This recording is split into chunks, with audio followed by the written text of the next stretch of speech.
Bonjour et bienvenue à l'émission L'heure de la bonne nouvelle. Aujourd'hui, nous allons aborder un sujet vraiment dérangeant, mais c'est la meilleure chose qui pouvait nous arriver.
Aujourd'hui, on aborde un sujet qui est un peu dérangeant. On parle de la crucifixion de Jésus, Jésus crucifié.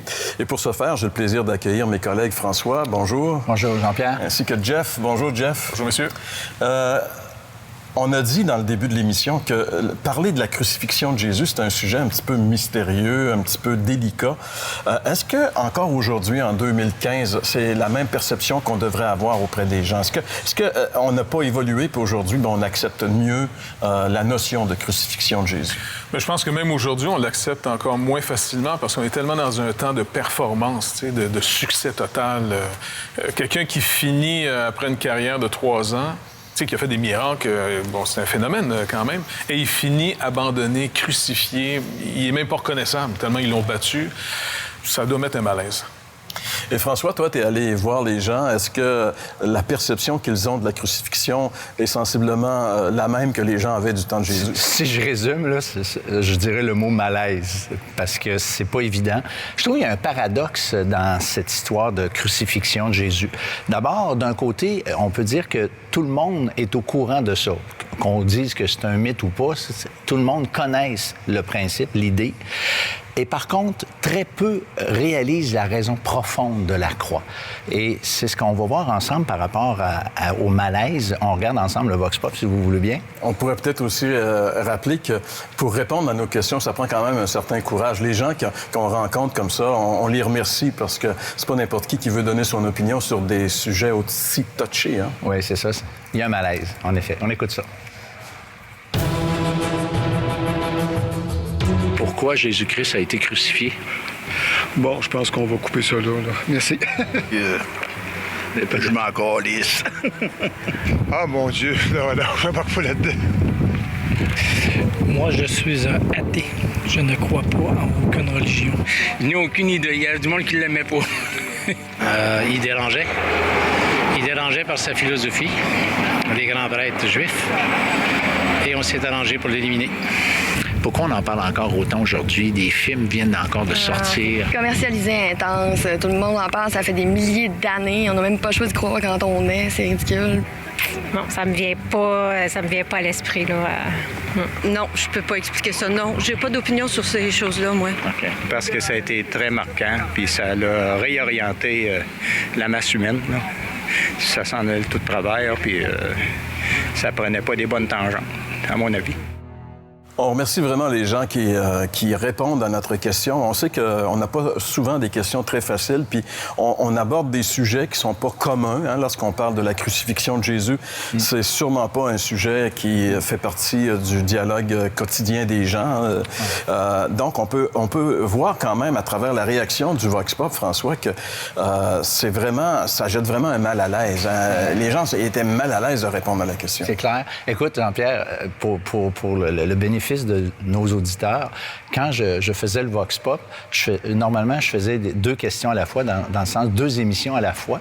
Et puis, à un moment donné, j'ai dit, je ne commence plus par cette question-là, parce que à propos de la crucifixion, Je commence plus par celle-là. J'ai commencé par l'autre émission que je devais faire d'abord, en fait, en deuxième, pour éviter que les gens fuient, parce que il était vraiment mal à l'aise. C'est un fait, là. Puis je trouve que c'est significatif. Je trouve ça vraiment intéressant, la réaction des gens, malgré tout. Parce qu'on aurait peut-être pu demander n'importe quelle question indiscrète sur la vie sexuelle des gens, puis je suis à peu près persuadé qu'il aurait été heureux de nous répondre, puis il aurait développé cette chose-là. Mais on arrive avec un sujet qui dérange, franchement. Bien, oui, on voit que vraiment ce qui fait partie de la croyance aujourd'hui, là, les gens sont très mal à l'aise d'en parler. Et surtout de cet événement historique de la crucifixion de Jésus-Christ. Je pense que les gens sont très... dans le sens, ils ne savent plus où le situer, l'événement. Dans quoi je le mets, pourquoi il a dû mourir, ça annonce quoi, là? Comment je dois l'interpréter, tout ça? Parce que si on compare, par exemple, un autre homme qui est mort à 33 ans, qui a conquis le monde, c'est un succès total. Même César est en admiration devant lui, c'était Alexandre le Grand. Lui est mort à 33 ans après avoir conquis le monde. Jésus va mourir à 33 ans et il est abandonné de tout le monde. Même ses disciples qui marchaient avec lui l'abandonnent, il est tout seul. Il va même dire « Mon Dieu, pourquoi m'as-tu abandonné? » Donc, on voit vraiment comme une fin tragique. Je veux dire, c'est comme un échec. À nos yeux humains, là, c'est un désastre. On voit que c'est pas une idée humaine. C'est pas un gars qui a inventé ça. Non, parce que si on avait inventé une histoire, on s'en irait vers Alexandre le Grand, en disant, regardez l'immigrant qu'il a fait, puis il n'y a personne qui a été touché, il a renversé le système, il a mis un nouveau système politique en place. C'est ça qu'on aurait raconté. Mais comment l'histoire la plus déterminante de toute l'histoire humaine finit en catastrophe? C'est une catastrophe. Alors, comment se fait-il que, justement, la crucifixion de Jésus soit un sujet qui dérange tant et qui est si difficile à saisir? Eh bien, c'est à cette question que nous allons répondre au retour. Vous avez des questions ou des commentaires sur ce que vous venez d'entendre? Contactez-nous par téléphone ou réagissez sur les médias sociaux.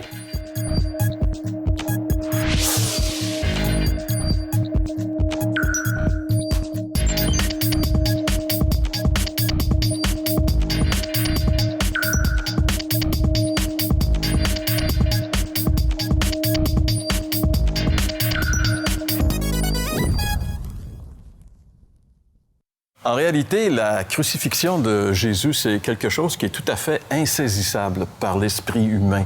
On ne peut pas y arriver à comprendre et à saisir ce qui s'est passé sur la croix par nous-mêmes, en réalité. Et c'est pas que Dieu fait des choses bizarres puis qu'on doit les deviner. C'est qu'il avait mentionné ces choses-là. Pour les Juifs, c'est chez eux que ça se passait. Eux étaient au courant normalement selon les Écritures. En plus, Jésus, durant son propre ministère avec ses disciples, il l'annonçait régulièrement. Mais ça prouve à quel point on reste accroché à notre idée du succès. Notre manière de voir, là, elle nous domine au point que ça devient quasiment un empêchement de comprendre. Puis il nous a jamais demandé de le deviner. Il nous l'a dit, mais on n'écoute pas. Parce que ce que tu es en train de nous dire, Jeff, c'est que la façon dont on conçoit les choses, c'est que c'est un échec, puis nous, on veut pas voir des échecs, on veut juste voir des réussites, finalement. Parce que le premier coup d'œil qu'on a sur la croix, c'est un échec. Et toi, François, tu nous disais que pour les Juifs, c'était plus que juste un échec ou plus que quelque chose qu'on n'écoutait pas, comme Jeff nous le disait. Ça allait plus loin, même. C'était comme une espèce... Pour eux, quelqu'un qui était crucifié, finalement, c'était mal vu. C'était très mal vu. Puis quand Jésus a parlé de sa crucifixion avec ses disciples, là, il y a eu des réactions. On ne peut pas dire qu'ils n'ont pas compris. Ils ont réagi solide. C'était vraiment des réactions fortes. L'apôtre Pierre, entre autres, il dit non, jamais, Seigneur, non, oublie ça. Non seulement il n'acceptait pas, mais il régimbait contre l'idée. Et dans un texte de l'apôtre Paul, dans la première épître aux Corinthiens, Paul va dire « Car puisque le monde, avec sa sagesse, n'a point connu Dieu, il a plu à Dieu, dans sa sagesse, de sauver les croyants par la folie de la prédication. Les Juifs demandent des miracles, les Grecs cherchent la sagesse. Nous prêchons Christ crucifié, scandale pour les Juifs et folie pour les païens. » Donc, Paul le dit en toutes lettres que finalement, il n'y a personne qui saisit ça par son intelligence. Ça prend autre chose, quelque chose de plus. C'est une révélation. Il faut le dire, c'est une révélation. Puis pour recevoir cette révélation-là, il faut aussi que Dieu se révèle à nous en ce qui nous concerne, qui on est. Et ensuite, Dieu manifeste aussi sa révélation en ce que la raison profonde de la croix. Quand il dit c'est un scandale, il dit pour les Juifs. Donc, les Juifs étaient le peuple religieux par excellence. Donc, un Christ crucifié, c'est scandaleux pour l'homme religieux. Mais il dit aussi que c'est une folie pour les païens, c'est-à-dire pour ceux qui n'ont pas de religion, pas de révélation. Dans quel sens, Jeff, ça pourrait être une folie pour les païens? Mais pour le païen, comme tu dis, qu'il n'y a pas de révélation, il n'y a pas le texte pour interpréter l'événement, comment un gars qui finit abandonné de tous, battu à mort, crucifié, humilié, rejeté par les siens, comment ça peut être interprété comme étant une réussite? C'est un échec total. Donc, puis on pense à un autre, comme on le mentionnait plus tôt, un autre homme qui est mort à 33 ans, Alexandre le Grand. Lui, il est quand même mort après avoir conquis le monde. Le gars, il a quand même conquis le monde. 33 ans de chez lui, de la Macédoine, de la Grèce, il va jusqu'aux portes de l'Inde. Il a tout conquis ça. Il a 33 ans. Le gars, c'est un phénomène. Là, on dit, ça, c'est du succès. Ça, c'est vendeur. Un autre de 33 ans, il se promène dans un petit pays de rien, qui est à peine mentionné, qui est dans le coin obscur de l'Empire romain.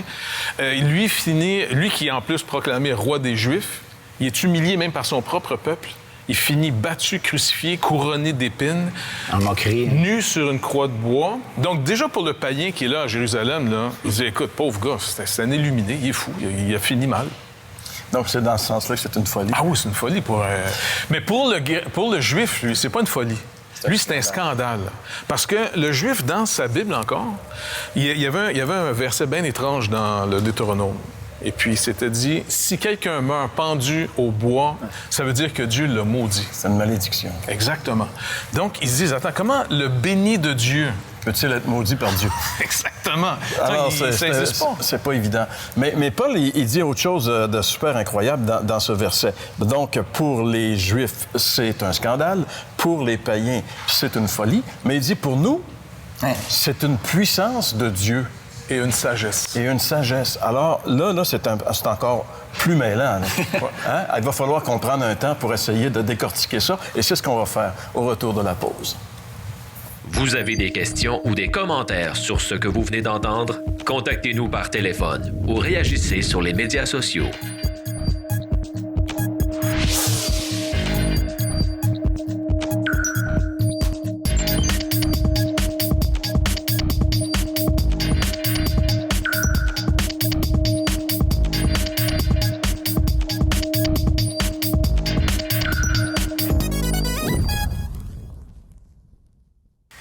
Eh bien, si l'apôtre Paul peut dire que la prédication de la croix, la parole de la croix, la parole qui explique et qui proclame la croix, c'est une puissance de Dieu, c'est parce qu'il y a certainement quelque chose de puissant lorsqu'on comprend ce que ça signifie la croix. Et pour comprendre ce que la croix veut vraiment dire, ce qui s'est passé là, il faut retourner à la source de la vérité qui est la parole de Dieu. J'aimerais vous lire un passage qu'on retrouve dans la Bible. La Bible, j'aimerais vous le dire rapidement, c'est la révélation de Dieu, c'est la parole de Dieu.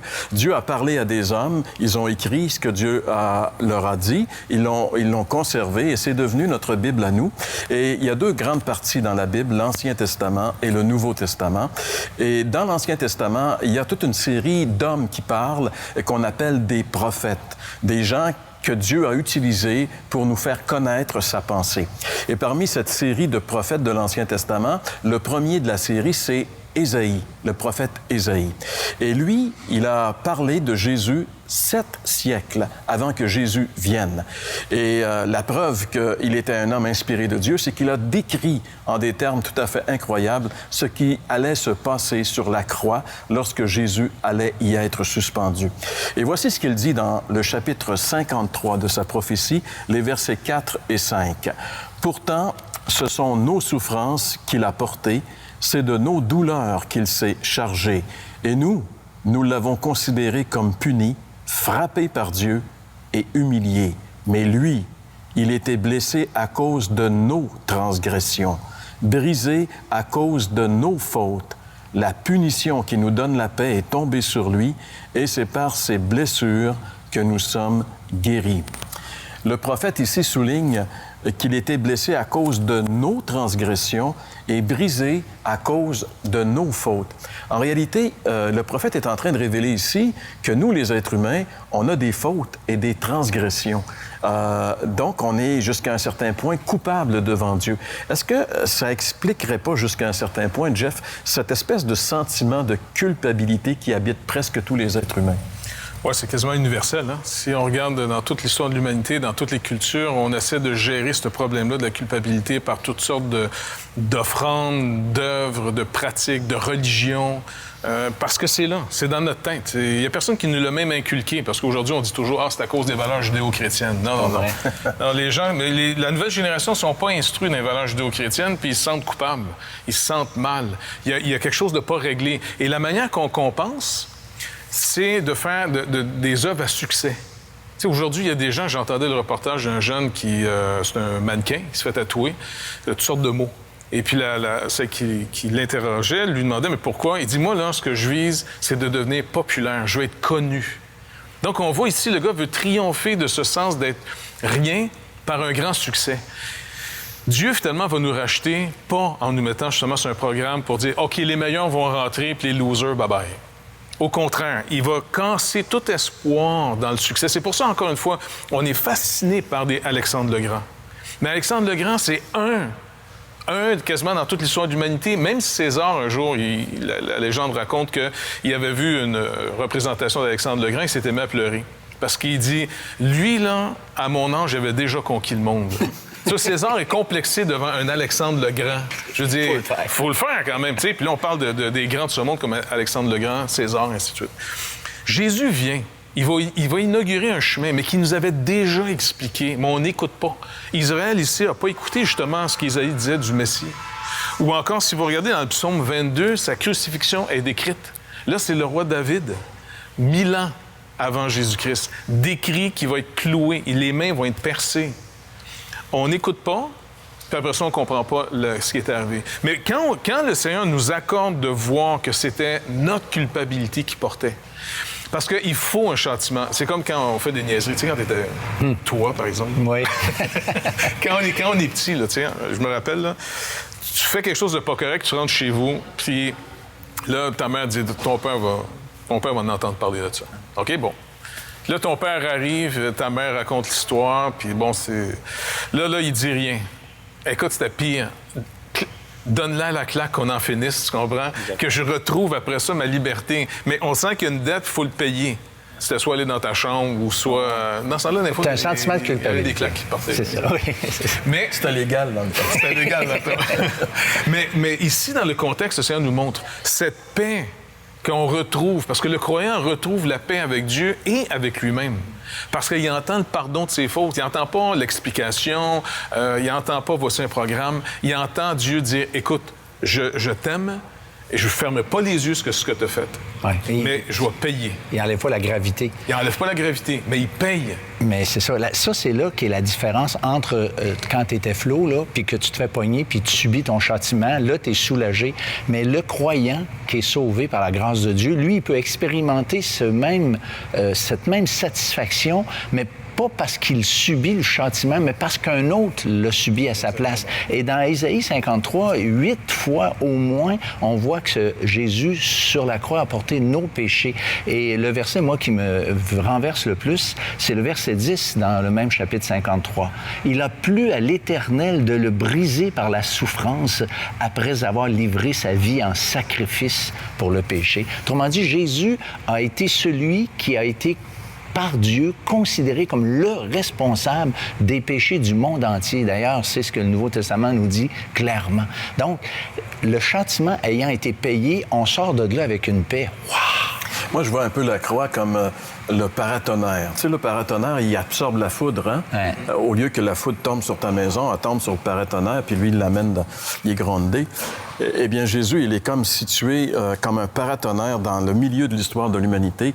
La colère de Dieu descend comme le tonnerre et c'est lui qui l'absorbe à notre place. Et ce qui est merveilleux, c'est que si on se confie en lui, bien, on va éviter justement le châtiment, puis on va, en plus, on va avoir une vie complètement nouvelle. Parce que la solution vient d'ailleurs. meilleure. Et la solution nous amène aussi une vie entièrement nouvelle. Et la preuve, on vous invite à demeurer avec nous. Dans un instant, vous allez voir ce que la croix peut faire dans la vie de quelqu'un qui comprend, saisit ce que Jésus a fait pour lui à la croix.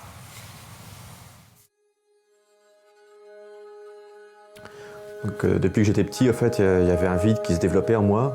Ça avait diverses causes, comme un père qui ne savait ni me parler ni m'écouter.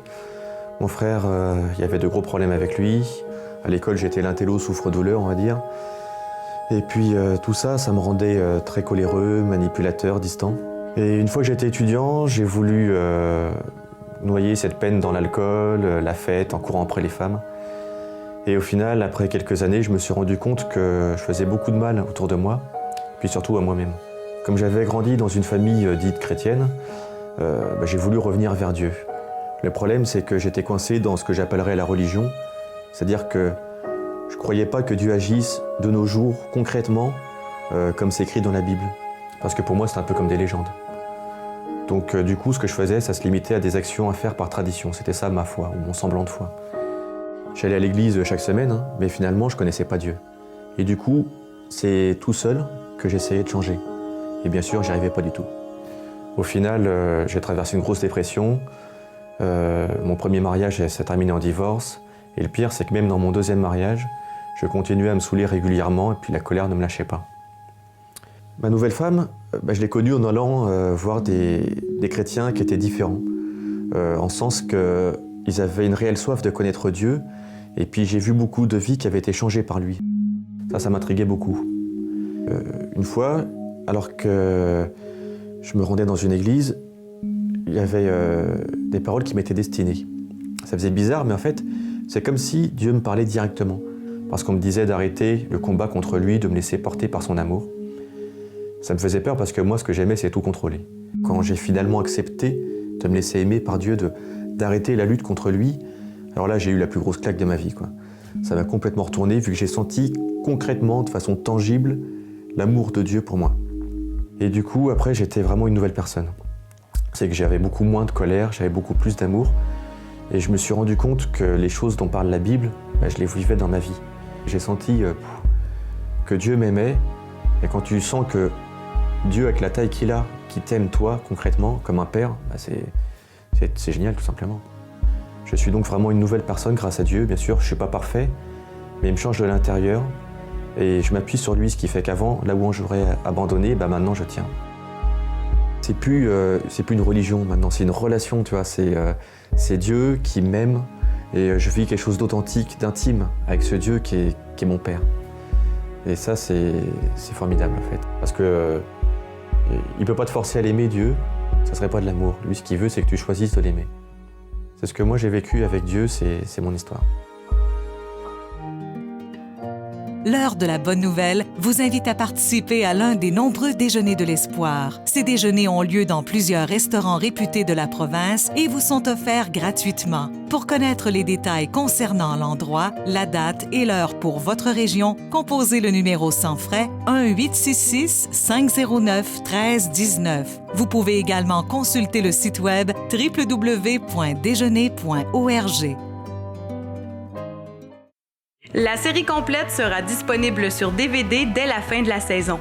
Pour commander, écrivez-nous à l'heure de la bonne nouvelle, casier postal 26006, Trois-Rivières, Québec, G8Y7M1.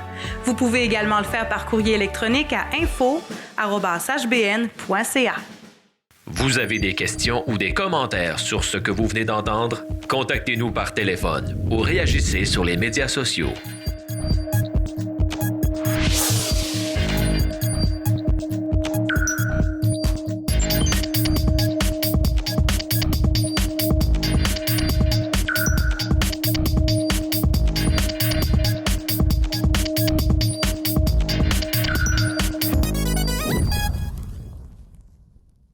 Donc, comme on l'a lu, pour certains, la mort de Jésus-Christ, c'était une folie.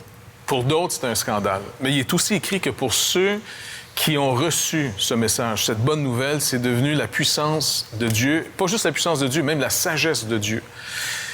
Personnellement, quand on m'a annoncé l'Évangile, je baignais dans un environnement, c'est sûr que l'Évangile m'était souvent annoncé. Mais un jour, c'est devenu clair. Parce que j'avais comme un fardeau, vraiment une culpabilité latente. T'es jamais à la hauteur de tes mêmes attentes de toi-même. Là. Donc, quand le message m'a été annoncé que Jésus-Christ avait payé ma dette et que la seule chose qui me restait à faire, c'est de croire, de recevoir, d'entendre ce pardon. Ils me disent, écoute, Christ est mort pour toi, donc en tant que tu es pardonné, reçois-le. Fait que c'était trop simple, mais moi, j'ai rien à perdre. En recevant finalement ce pardon, en y croyant simplement, c'est vrai qu'une paix est venue s'établir en dedans de moi. Je ne sais même pas comment vous expliquer ça, mais il y a une paix qui est venue et je n'avais plus besoin de faire quoi que ce soit pour être maintenant en paix. Et vraiment, c'est le fardeau qu'on a de pouvoir vous l'annoncer. Quand Christ est mort à la croix, il a dit aussi une autre parole. Maintenant, tout est accompli. Donc, cette dette que j'avais, cette dette que toute l'humanité a, Jésus l'a pris et il dit maintenant, je paye. Maintenant, c'est fini, c'est réglé. Se priver finalement de ce pardon-là, je pense là, ça devient une folie. Là, le monde, on peut dire, là, il est fou de ne pas vouloir accepter et croire le pardon. C'est fait. Il n'y a plus rien à faire. L'accepter ou le refuser, c'est tout ce qui reste. Donc, vraiment, on vous invite à venir vers Jésus-Christ de cœur en disant, Seigneur, écoute, j'ai pas d'autre salut que toi. Merci pour le pardon que tu m'as accordé à la croix du Calvaire. Croyez-le. Recevez-le. Merci beaucoup, Jeff. Merci, François. Vous savez, on a parlé beaucoup aujourd'hui de la croix de Jésus-Christ, de la crucifixion, de la mort de Jésus. Et on a dit que c'était un sujet un petit peu déroutant, un petit peu dérangeant. Mais c'est pas fini. Ça finit pas là. C'est encore plus dérangeant et plus déroutant ce qui vient après. Et si vous voulez vraiment savoir ce qui vient après, on vous invite à être avec nous la semaine prochaine pour une autre émission de l'heure de la bonne nouvelle où nous allons voir que le christianisme n'est pas mort avec Christ sur la croix. Au contraire, c'est à partir de la croix que tout a commencé. Soyez avec nous la semaine prochaine à l'heure de la bonne nouvelle. Grâce infinie de notre Dieu qui un jour m'a sauvé. J'étais perdu, errant de lieu en lieu, lorsqu'il m'a retrouvé.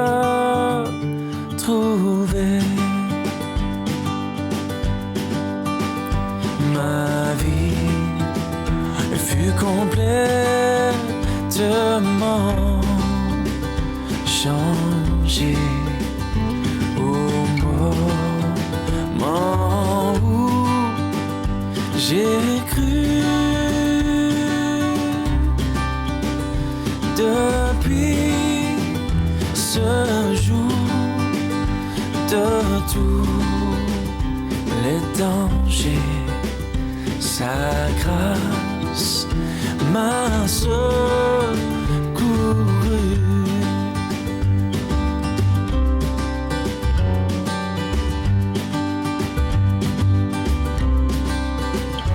Dans mes épreuves et mes là-bas suffisante est sa grâce.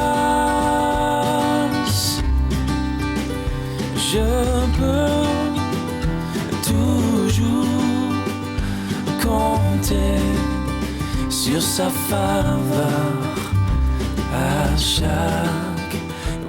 chaque